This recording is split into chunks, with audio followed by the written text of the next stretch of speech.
રાજ્યના ખૂણાઓ સુધી પહોંચવાની વાત હોય કે દેશના ખૂણા સુધી પહોંચીને દેશની તસવીર સમજવાની વાત હોય, દરેક વાતનો ઉદ્દેશ્ય માત્ર એટલો હોય છે કે આપણે જેને ભારત ભાગ્ય વિધાતા કહીએ છીએ, એ ભાગ્ય વિધાતા દેશના નાગરિકો થકી બને છે.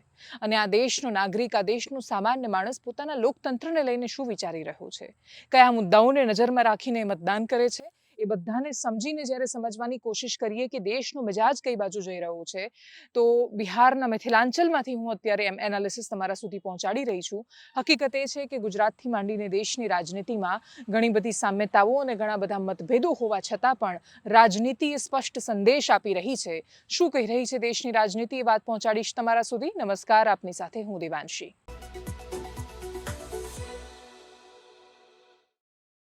ગુજરાતની ચૂંટણી પૂરી થઈ. 1 જૂને સાંજ પડતાની સાથે એક્ઝિટ પોલ એક સાથે આવી જવાના છે. એક્ઝેક્ટ પોલ આપણને 4 જૂને મળવાનું છે.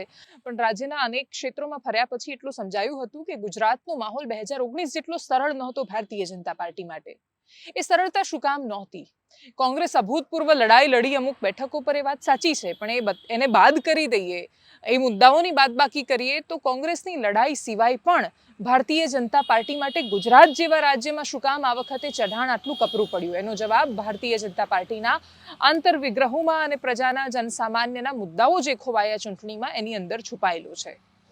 ચૂંટણીમાં જ્યારે જાતિની છત્રી ખુલી જાય છે ત્યારે બધા જ પરિમાણો બદલાઈ જતા હોય છે. એ પછી ગુજરાત હોય કે ઉત્તર પ્રદેશ હોય કે બિહાર હોય, એક કોમન હકીકત આપણને સમજાય છે કે વ્યક્તિ જ્યારે પોતાની પાછળ સરનેમ કઈ લાગે છે, એ જાતિની અસ્મિતા શું, એનું ગૌરવ શું, અને એના ભૂતકાળ સાથે સરખામણી કરીને જ્યારે મતદાન કરે છે ત્યારે વહી જાય છે લાગણીના તંતુમાં. બિલકુલ એ જ રીતે જ્યારે ધર્મની છત્રી ખુલે છે અને એ ધર્મના આધાર પર લાગણીમાં વહી જઈને મતદાન કરે છે, એ મતદાન ધર્મના આધાર પર હિન્દુ કરતો હોય કે મુસલમાન કરતો હોય, એ મતદાન ગુજરાતમાં ઓબીસી કરતા હોય, પાટીદાર કરતા હોય, કે પછી બિહારમાં યાદવ કરતા હોય કે નિષાદ કરતા હોય, હકીકત એટલી સમજાય છે કે જાતિ આ દેશની રાજનીતિની વાસ્તવિકતા છે. પણ શું ખરેખર એ જાતિના સ્વાભિમાન કે અસ્મિતા માટે નેતાઓ ખરેખર એવું કંઈક કરી શક્યા છે જેના આધાર પર એ લોકોને દેશની જનતાએ પાર્લામેન્ટમાં મોકલવા જોઈએ? અમુક કિસ્સામાં જવાબ હામાં આવે છે, અમુક કિસ્સામાં નામાં આવે છે. આપણે ત્યાં એસસી અને એસટી માટે રિઝર્વ બેઠકોના પ્રાવધાનો પણ શું કામ છે? એટલા માટે કેમ કે જાતિની સમસ્યા જાતિનો નેતા સમજી શકે છે. એ તમે કોઈ જ્યારે કાસ્ટમાંથી, ચોક્કસ સમુદાયમાંથી આવો છો, એનું પ્રતિનિધિત્વ કરો છો, ત્યારે તમે સમજતા હો છો એના મુદ્દાને. મોટાભાગે આપણે ત્યાં કાસ્ટ એક સમુદાયને રિપ્રેઝન્ટ કરે છે, એનું પ્રતિનિધિત્વ કરે છે. અને એ સમુદાયનું પ્રતિનિધિત્વ કર્યા પછી ત્યાંના મુદ્દા, ત્યાંની સમસ્યા સમજ્યા પછી તમે એને પાર્લામેન્ટમાં એના સુધાર માટે કશું કરો છો, યુ આર મોસ્ટ વેલકમ. જાતિના આધાર પર ચૂંટણી એવા સમયમાં કશી જ ખોટી નથી, જે રીતે હિન્દુત્વની રાજનીતિ અમુક અંશ સુધી ભારતીય જનતા પાર્ટીએ કરી, જે એ સમયે દેશની બહુમતીની જરૂરિયાત હતી. જો દેશની બહુમતીને એવું લાગે કે વારંવાર એ લોકોને અવગણવામાં આવે છે અથવા એ લોકોના મુદ્દા, એ લોકોની આસ્થાના મુદ્દાને ગંભીરતાથી નથી લેવામાં આવતું, ત્યારે એક અલ્ટરનેટ પોલિટિક્સનો વિકાસ થતો હોય છે. એટલે બાબરી વિધ્વંસ પછીની તમે રાજનીતિ જુઓ દેશમાં, તો તમને સ્પષ્ટ રીતે સમજાશે કે એ એક જગ્યા છે કે જે ખાલી પડી હતી.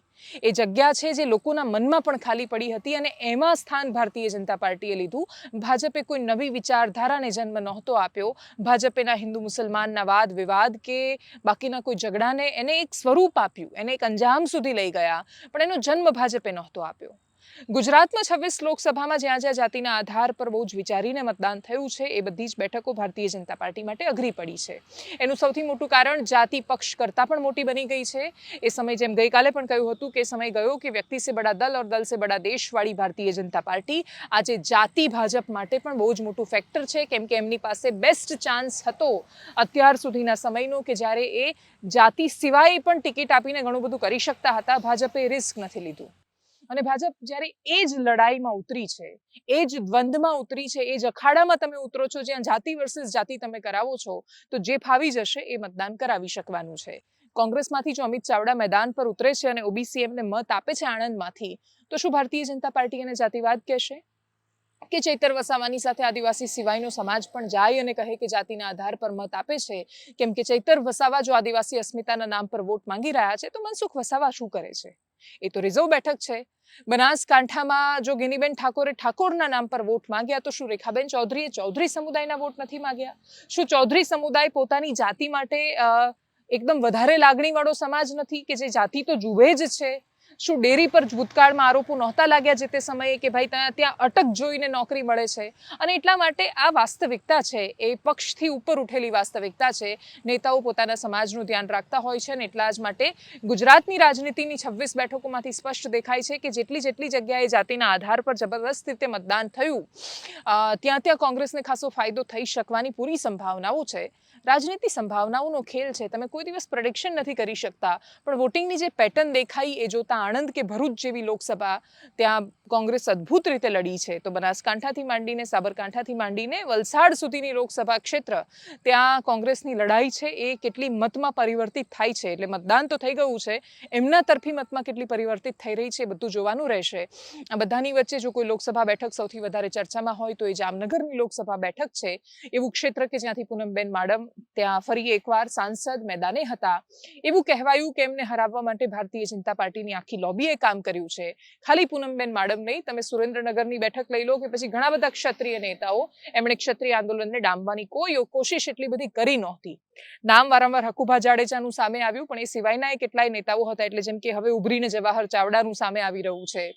એ સિવાય બાકીના ક્ષત્રિય નેતાઓ પર પ્રશ્ન થઈ રહ્યા છે. એવું કહેવાય રહ્યું છે કે ગમે ત્યારે હવે ભાજપના શિસ્તનો દંડો ફરવાનો છે અને એ દંડો એવો ફરશે કે બધા નેતાઓને હાસ્યમાં ધકેલશે. એમાંથી મોટા ભાગના નેતા એવા છે કે જે મૂળ કોંગ્રેસી છે, કોંગ્રેસમાંથી ભારતીય જનતા પાર્ટીમાં આવ્યા હતા. ભાજપ ગમે તેટલું કહેતી હોય કે એમાં મારી કેડરને શિસ્ત શીખવીએ છીએ, જો ખરેખર શિસ્ત શીખવ્યું હોત કોંગ્રેસમાંથી ભાજપમાં આવેલા નેતાઓની તો આ પ્રકારનો જે આખો ઘટનાક્રમ સર્જાયો એ ન સર્જાતો. એમાંથી અપવાદ જયેશ રાદડિયા પણ નથી. જયેશ રાદડિયા શક્તિશાળી છે, દમદાર છે, પોતાના ક્ષેત્રમાં દબદબો ધરાવે છે, એમના કામ બહુ સારા બોલે છે. પણ એનો મતલબ એ નથી કે ભારતીય જનતા પાર્ટીના જે નિયમો છે એનાથી બાકીના બધા લોકો ઉપર થઈ જાય છે. જો નિયમો ખોટા છે તો એ અવાજ ખાલી દિલીપ સંઘાણીએ શું કામ ઉપાડ્યો? જો નિયમો ખરેખર એટલા જ ખોટા છે તો આટલી ચૂંટણીઓમાં એ નિયમો સતત શું કામ ચાલ્યા? અને આ નિયમો કોઈ એક અધ્યક્ષે બનાવેલા નિયમો નથી, એનો બહુ લાંબો ભૂતકાળ પણ છે આ જ વિષય પર. કેમ કે અમે જ્યારે જામનગર ગયા ત્યારે ઘણા બધા લોકો એવું કહ્યું હતું કે ભાજપના જ નેતાઓ છે જે બેનની સામે પડ્યા છે. તો આ પ્રશ્ન અમે પૂનમબેન માડમને પણ પૂછ્યો હતો. એના પછી અમે જ્યારે પત્રકાર રોનક પટેલ સાથે વાત કરી રહ્યા હતા ત્યારે એમને પણ આ જ વિષય પર પ્રશ્ન કરાયો હતો. બંનેના જવાબો છે એ આમ ખાસ્સા અલગ હોવા છતાં ઘણો બધો મેળ ખાઈ રહ્યો છે. પણ એ સિવાય પણ કેટલાય રાજનેતાઓએ તૈયાર રહેવાનું છે આવનારા સમયમાં.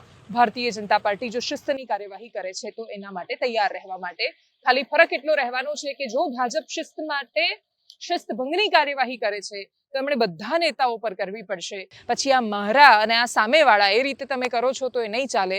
જો એ કાર્યવાહી જયેશ રાદડિયા પર કે જવાહર ચાવડા પર થાય છે તો હકુભા જાડેજા પર કે પછી કિરીટસિંહ રાણા કે બાકીના રાજનેતાઓ જેમના પર ત્યાંના સ્થાનિક નેતાઓ આરોપ લગાવી રહ્યા છે એ લોકો પર શું કામ નહીં કરવામાં આવે? હજુ 4 જૂનની પ્રતીક્ષા છે. જો ભાજપ 26માંથી 26 ઇનફેક્ટ 25માંથી 25 જીતી જાય છે તો બીજો કોઈ પ્રશ્ન થવાનો નથી. પણ જો 1-2 બેઠક હારવામાં આવે છે તો આણંદના રાજનેતાઓથી માંડીને ઘણા બધા નેતાઓ છે કે જેમની લાંબી યાદી તૈયાર રહેવાની છે. સાંભળીએ એ પ્રતિક્રિયાઓને. શું પૂનમ મેડમને તકલીફ પોતાની પાર્ટીમાંથી પણ આવી રહી છે? કેવી રીતે? એટલે શું કોઈ આંતરિક તાકાતો જાણી જોઈને એવું ઈચ્છી રહી છે કે ભાઈ જામનગરમાંથી તો દરરોજ એવો માહોલ સામે આવવો જોઈએ કે બેનનો વિરોધ થઈ રહ્યો છે, કે પછી બધા સપોર્ટ કરી રહ્યા છે? મને અત્યારે પ્રાઇમા ફેસી તો એવું દેખાય છે કે બધા સપોર્ટ કરી રહ્યા છે. એક મોટું સ્ટ્રોંગ પરિવાર છે પાર્ટીનું અને બધા મેં તમને કીધું એમ એકબીજાના પૂરક છે.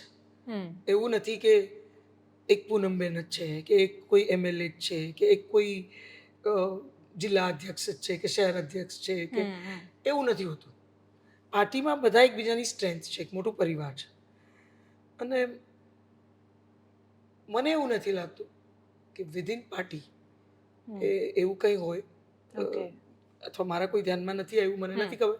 તમે અત્યારે પ્રવાસ કરીને આવ્યા છો એઝ અ કેન્ડિડેટ, અત્યારે ઇલેક્શન વખતે, નોટ પહેલાં આપણે વાત કરી.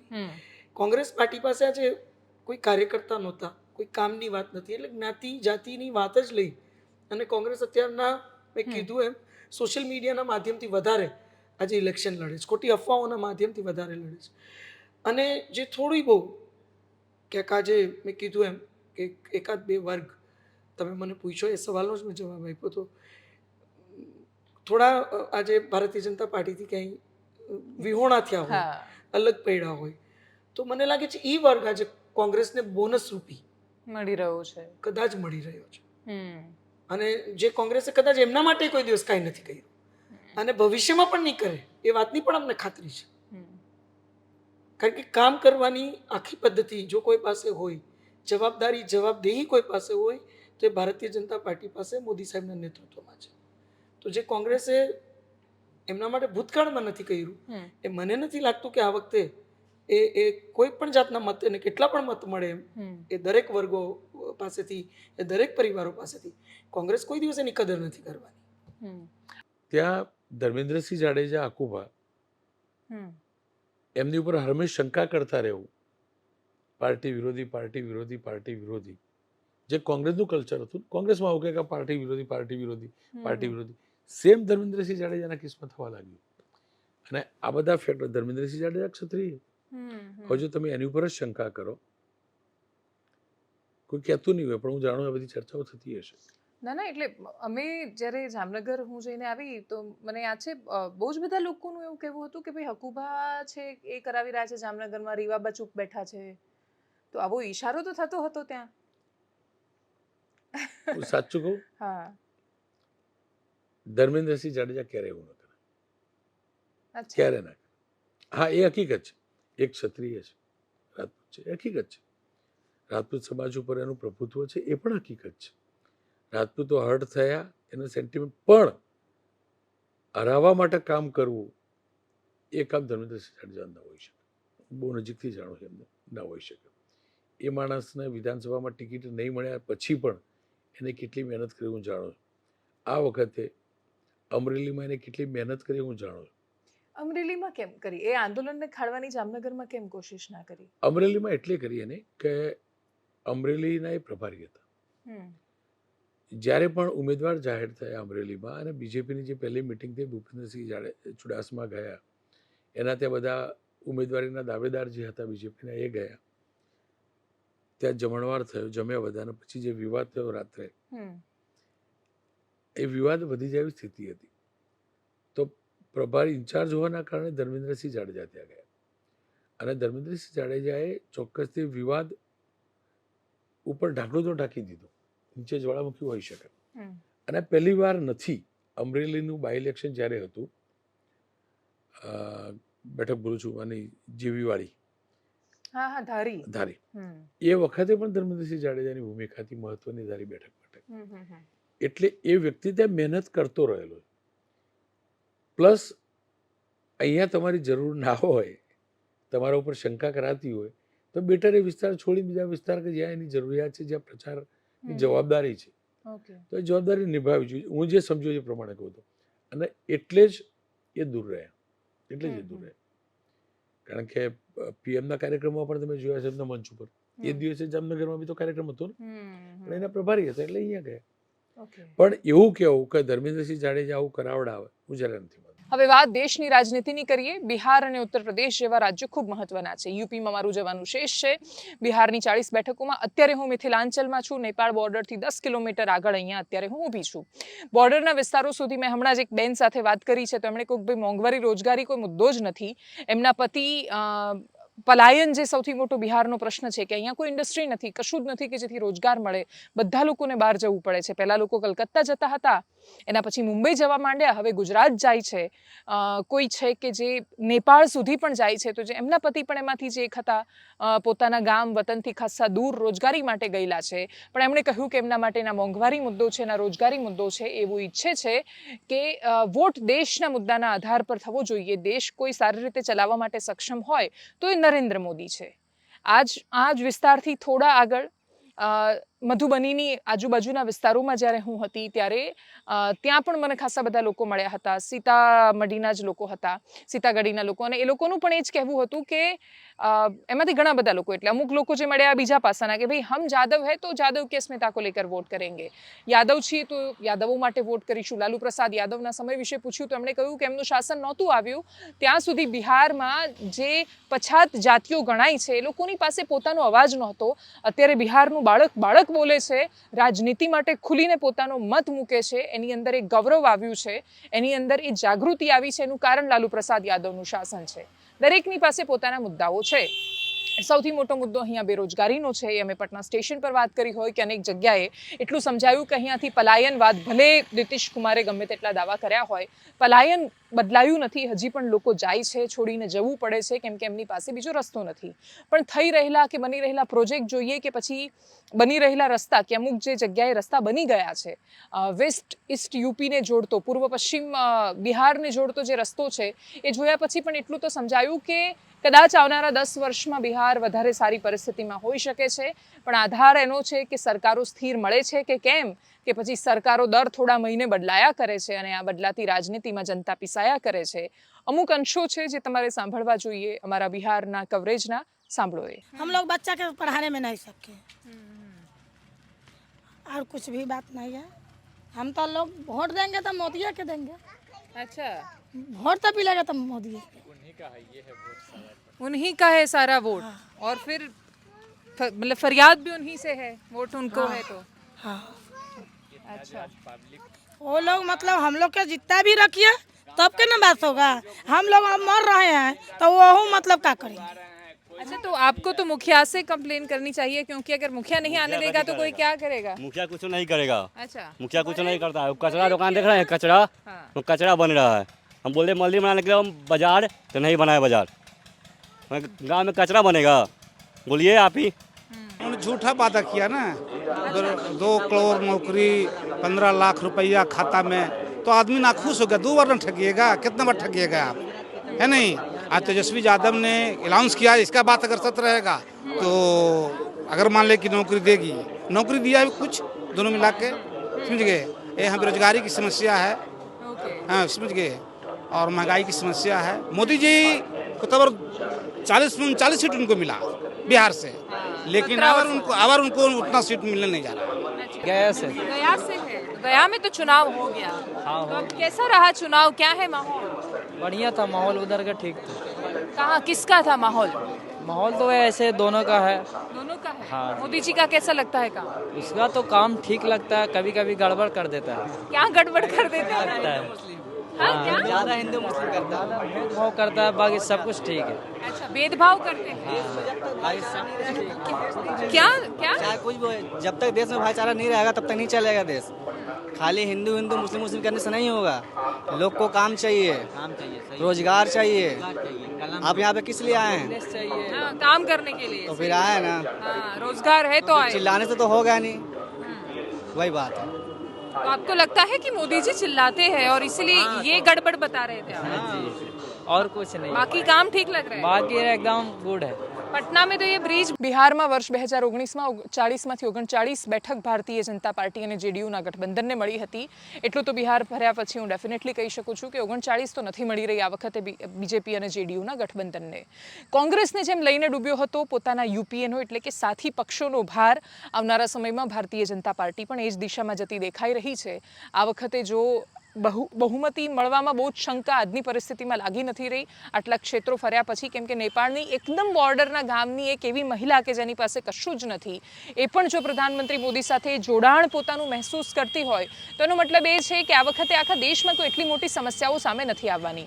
રાજસ્થાનમાં બેઠક ઓછી થઈ શકે છે, ગુજરાતમાં કદાચ 1-2 ઓછી થઈ શકે છે, પણ આ બધું જો અને તો અને કદાચની વચ્ચે છે. પરિણામો પર સૌથી મોટો આધાર છે. બિહારમાં ઘટી શકે છે પણ કોઈ જગ્યાએ એવો ડાઉનફોલ નથી દેખાતો કે જે ભારતીય જનતા પાર્ટીને સત્તાથી દૂર કરી દે. અને એટલે જ બહુમતીની સરકાર ભાજપ બનાવશે કે નહીં, બહુ બધા લોકોના પોલ આવ્યા છે, હજી પોલ આવવાના આમ તો બાકી છે, 3 તબક્કાનું મતદાન બાકી છે, પણ જે 4નું પૂરું થયું એના પરથી એટલું સમજાઈ રહ્યું છે. અને 3નું જે થવાનું છે એ વિસ્તારો કોના કોના ગઢ રહ્યા છે એના પરથી એટલું સમજાય છે કે ભારતીય જનતા પાર્ટીનો કોઈ બહુ મોટો ડાઉનફોલ નથી આવી રહ્યો. હા, 400 પાર જતા પણ નથી દેખાઈ રહ્યા, પણ એ તો એક આખી મેન્ટલ ગેમ હોય છે. તમે 400 પારની વાત કરો, બહુમતી સુધી આવો, એટલે બધાના પ્રોઝ એન્ડ કોન્સ છે, બધાના સારું અને નરસા બંને પાસા છે. બંને મુદ્દાઓ એટલા જ મહત્વના છે અને જે લોકોને જેનાથી ફરક પડે છે. એટલે બેરોજગારી, મોંઘવારી ડેફિનેટલી મુદ્દો છે. તો લોકો માટે પોતાની સુરક્ષા, ગૌરવ, રામ મંદિર, 370, રાશન મળ્યું કે પછી આયુષ્માન કાર્ડનો લાભ મળ્યો, એ પણ પોતાના એટલા જ મહત્વના મુદ્દાઓ છે.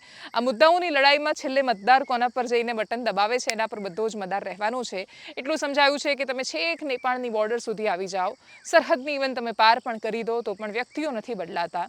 માણસ, એનો સ્વભાવ, એની વાતચીત, એની રહેણી કરણી, એનો પોશાક, એની બોલી, એ બધું જ બદલાઈ જાય છે. પણ ભારતમાં જ્યારે તમે ફરો છો ત્યારે એનો આત્મા દરેક નાગરિકોનો ઓલમોસ્ટ સરખો દેખાય છે. બધાના પોતપોતાના મુદ્દાઓ છે, પોતાની વાતો છે. અપેક્ષા રાખીએ કે બહુ જ મોટી રાજનીતિમાં નાના માણસોની નાની વાતો કચડાઈ ન જાય, દબાઈ ન જાય, એનો અવાજ હંમેશા બુલંદ થતો રહે, એવી અપેક્ષા સાથે એનાલિસિસમાં અત્યારે બસ આટલું જ. નમસ્કાર.